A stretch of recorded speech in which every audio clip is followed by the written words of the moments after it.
Isang bagong graduate na binata ang nag-apply sa isang malaking kumpanya. Nakapasa siya sa exam at sa initial interview. Papunta na siya sa manager ng kumpanya para sa final interview. Bumilib ang manager sa kanyang resume kaya nagtanong ito, "Scholar ka ba sa school mo?" Sumagot ang binata, "Hindi po." "Magulang mo ang nagbabayad ng tuition at expenses mo?" "Opo," sagot ulit ng binata. "Ano ang trabaho ng tatay mo?" "Mekaniko po." "Ang nanay mo may trabaho din?" Tumatanggap po ng labada at plansahin sa bahay. Pinalapit ng manager ang binata at sinabing ipakita nito ang kanyang mga kamay. Lumapit ang binata at ipinakita ang kanyang malambot at makinis na mga kamay. "Tumutulong ka ba sa pagtatrabaho ng mga magulang mo?" "Hindi po. Ayaw nila ako patulungin dahil gusto nila na mag-focus ako sa pag-aaral. At isa pa, mas gamay na nila ang trabahong iyon kesa sa akin. Baka magkamali lang po ako." Sinabi ng manager, "Sige, bumalik ka bukas para sa second set ng final interview. Pero, pag uwi mo ngayon sa bahay, gawin mo itong sasabihin ko sa'yo. Hugasan mo ang mga kamay ng tatay at nanay mo. Kapag nagawa mo ito ay bumalik ka bukas para sa final interview."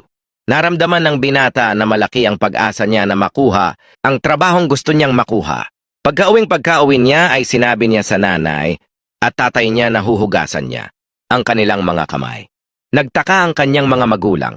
Masaya ang kanyang mga magulang, subalit halo ang kanilang emosyon. Medyo nahihiyang ipinakita ng kanyang mga magulang ang kanilang mga kamay. Ang kamay ng kanyang tatay ay puno ng kalyo at may isang patay na kuko dahil tinamaan ng martilyo ang daliri. Ang kamay naman ng nanay ay magaspang at may sugat dahil sa pagkukusot ng mga labahin. Napansin din niya ang isang maliit na paso na malamang ay dahil sa pagtanggap ng plansahin. Ito ang unang pagkakataon na napagmasdan niya ang kamay ng kanyang mga magulang. Ang mga kamay na nagtratrabaho araw-araw para matustusan ang kanyang pag-aaral. Ang mga kamay na nagbabanat ng buto para magkaroon ng pagkain sa kanilang hapagkainan. Ang mga kalyo, patay na kuko at sugat sa kamay ang kapalit ng kanyang maayos na pag-aaral, maayos na pananamit at maayos na kinabukasan. Pagkatapos mahugasan ang mga kamay ng mga magulang, ay siya na mismo ang nagligpit ng mga gamit ng kanyang tatay at siya na din ang nagtiklop ng mga damit na pinaarawan ng kanyang nanay mula sa sampayan. Siya na din ang naghugas ng pinagkainan. Matagal nagkwentuhan ng pamilya ng gabing iyon. Kinabukasan, maagang nagpunta ang binata sa opisina ng manager. Pagpasok ng binata ay naabutan niya ang manager na nagkakape. Napansin ng manager ang nagingilid na luha sa mga mata ng binata nang kanya itong tanungin, "Sige, ikwento mo sa akin kung ano ang ginawa mo sa bahay ninyo at kung ano ang natutunan mo?"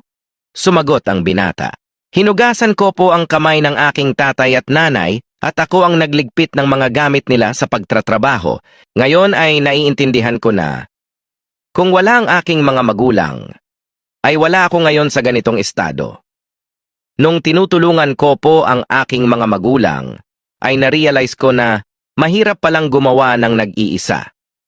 Napagtanto ko ang kahalagahan ng sakripisyong ibinibigay nila sa akin hanggang sa ngayon magmula nang ako ay bata pa dahil sa kanilang labis na pagmamahal sa akin, nagagawin ang lahat ng makakaya kahit na sila'y nahihirapan ay kanilang tinitiis.